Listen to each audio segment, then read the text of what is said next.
Good morning to all of you. आज के इस वीडियो में हम लोग डिस्कस करने वाले हैं व्हाट इज़ पोटेंशियल। तो पोटेंशियल पहले पढ़ेंगे, उसके बाद पोटेंशियल डिफरेंस पढ़ेंगे और उसके बाद पोटेंशियल डिफरेंस के लिए मैथमेटिकल एक्सप्रेशन क्या है और उसकी वैल्यू को कैसे कैलकुलेट करेंगे मैथमेटिकली। ये सब चीज़ आज की वीडियो में हम लोग डिस्कस करने वाले हैं। तो सबसे पहले डिस्कस करेंगे व्हाट इज़ पोटेंशियल। पोटेंशियल क्या होता है? देखिए, पोटेंशियल एक एनर्जी का फॉर्म होता है। क्या होता है? फॉर्म होता है। और ये किसी भी बॉडी के द्वारा, जैसा कि हम लोग मैकेनिक्स में पढ़ते थे, किसी भी बॉडी के द्वारा उसके पोजीशन के वजह से जो एनर्जी उसके द्वारा एक्वायर्ड की जाती थी वो पोटेंशियल एनर्जी कहलाती थी। ठीक उसी का बेसिक हम लोग लेकर चलेंगे इलेक्ट्रोस्टैटिक पोटेंशियल को डील करने के लिए। देखिए, आप एज्यूम करिए, मान लीजिए एक पॉइंट है कोई, ठीक है।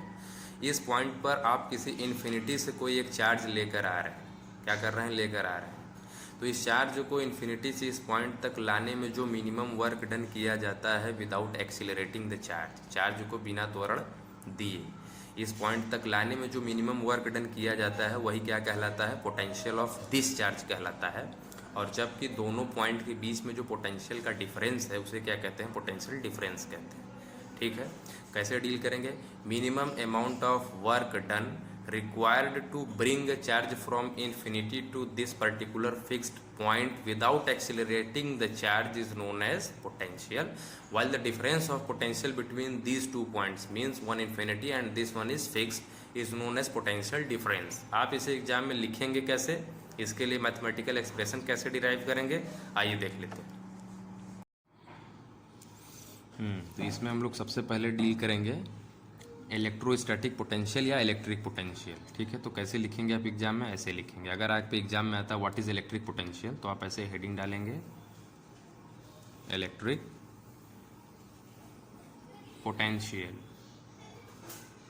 ठीक है। जैसा कि मैंने आपको बताया, इलेक्ट्रिक पोटेंशियल, या आप इट इज़ भी करके लिख सकते हैं। Electric potential at any point in the region of electric field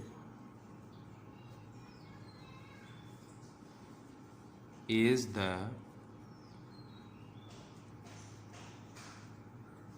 minimum work done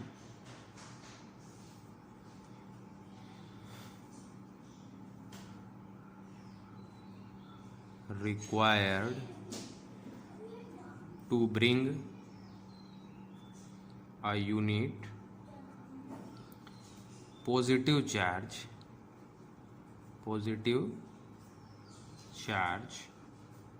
without accelerating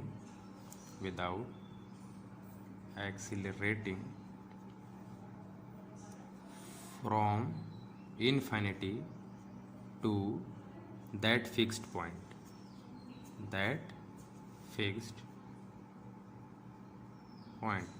जैसा कि मैंने आपको बताया था, minimum amount of work done required to bring a unit positive test charge from infinity to this fixed point. अब मान लेते हैं कि इन्फिनिटी हमारा यहाँ था और कोई फिक्स्ड पॉइंट यहाँ पे मान लेते हैं बी है। ठीक है। और आपके पास कोई एक चार्ज था और ये कैसा चार्ज है? टेस्ट चार्ज है। और मैंने आपको बताया है पिछले वीडियो में कि टेस्ट चार्ज कैसा होता है? बहुत ही स्मॉल होता है, फाइनाइट होता है और पॉजिटिव लिया जाता है। ठीक है। क्यों लिया जाता है मैंने पिछली वीडियो में डिस्कस कर दिया है। तो ये जो चार्ज है, इस चार्ज को यहाँ से, ये कोई इलेक्ट्रिक फील्ड होगा, इलेक्ट्रिक फील्ड रीजन होगा किसी दूसरे चार्ज के वजह से। ठीक है। तो पॉइंट बी किसी फील्ड में लाई कर रहा है।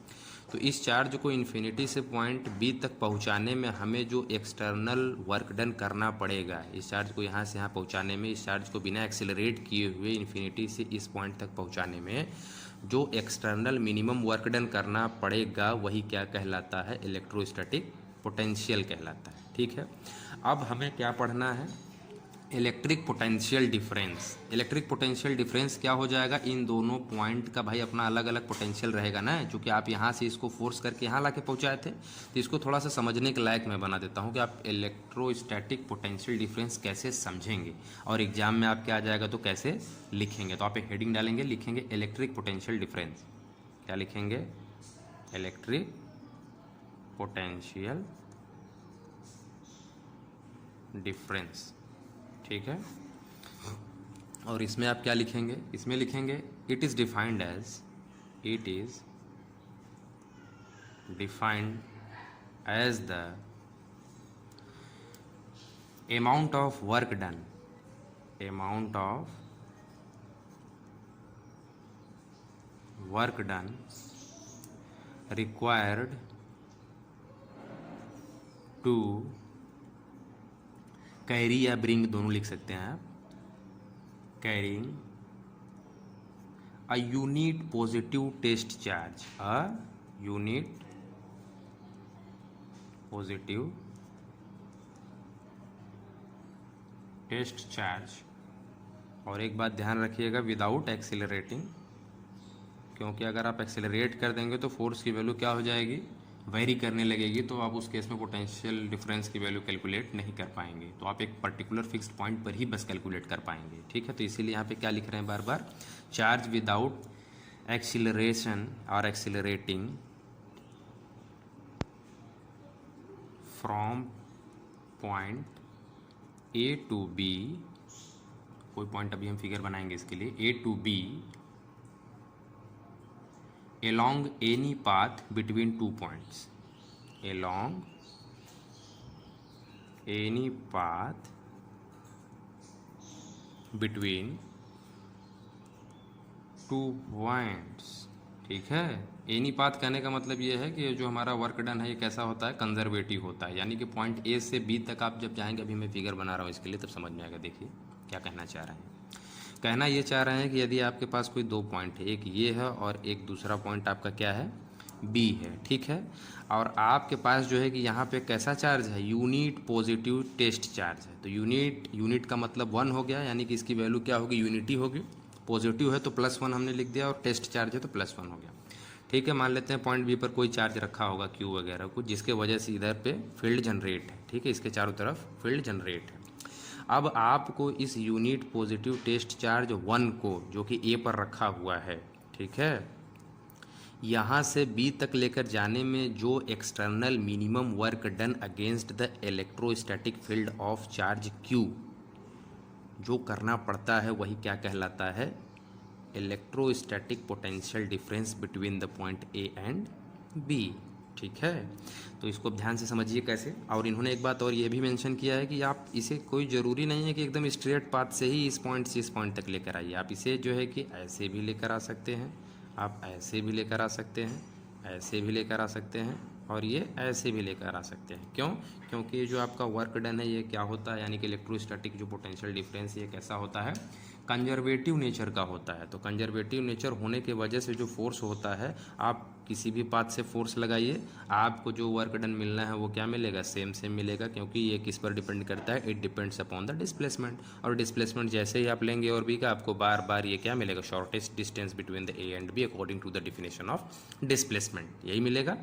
तो ठीक है, जैसा कि इन्होंने कहा, क्या कहा, मान लेते हैं कि यहाँ से पॉइंट ए से पॉइंट बी तक लेकर आने में जो हमें वर्क डन किया जा रहा है वो W है, और वर्क डन की वैल्यू क्या होगी भाई, W कहाँ से लेकर आ रहे हैं, A से कहाँ पहुँचा रहे हैं, B तक, तो इसे WA लिख देते हैं। और किस चार्ज के पास में लेकर आ रहे हैं, Q के लेकर पास में लेकर आ रहे हैं, ठीक है। और इसी की वैल्यू किसके बराबर है, पोटेंशियल डिफरेंस के बराबर है। तो मान लेते हैं कि पॉइंट बी पर जो पोटेंशियल है वो क्या है आपका, VB है, और पॉइंट ए पर जो पोटेंशियल है वो क्या है, VA है। और आपने कहा कि minimum amount of work done by unit charge, यानी कि इस चार्ज को यहाँ से यहाँ तक लाने में जो हमें वर्क डन करना पड़ रहा है वही किसके बराबर है, पोटेंशियल डिफरेंस के बराबर है। ये डिफाइंड हो रहा है कैसे, it is defined as the amount of work done required to carrying a unit positive test charge. तो WAB अपॉन Q, मान लेते हैं टेस्ट चार्ज की वैल्यू Q है, तो WAB upon Q is equal to, ये किसके बराबर होगा, पोटेंशियल डिफरेंस। तो पोटेंशियल डिफरेंस होगा दोनों पॉइंट का, यहाँ का पोटेंशियल V और पोटेंशियल यहाँ का कितना है, VA है, तो पोटेंशियल डिफरेंस होगा कितना, तो VB माइनस VA होगा। अब आपके दिमाग में क्वेश्चन ये अराइज होगा कि VA माइनस VB क्यों नहीं लिख रहे हैं? तो ऐसा नहीं लिख सकते, इसलिए नहीं लिख सकते हैं क्यों? क्योंकि आप A से B की तरफ जा रहे हो और एक्सटर्नल वर्क डन कर रहे हो, तो जाहिर सी बात है कि आपको एक्स्ट्रा एनर्जी लगानी पड़ रही है जब आप A से B की तरफ चार्ज को लेकर जा रहे हो। इसका मतलब ये हुआ कि एनर्जी इधर ज़्यादा, इधर रिपल्सिव फोर्स ज़्यादा लग रहा है, तो यहाँ की पोटेंशियल एनर्जी क्या है? ज़्यादा है। तो यहाँ से क्लियर हो जा रहा है कि जो VB की वैल्यू वो VA से बराबर है। तो जब आप पोटेंशियल डिफरेंस निकालेंगे तो बड़े वाले में से छोटे को माइनस करेंगे, इसलिए क्या लिखेंगे? VB माइनस VA लिखेंगे। तो ये हो गई आपकी पोटेंशियल डिफरेंस की वैल्यू के लिए एक्सप्रेशन।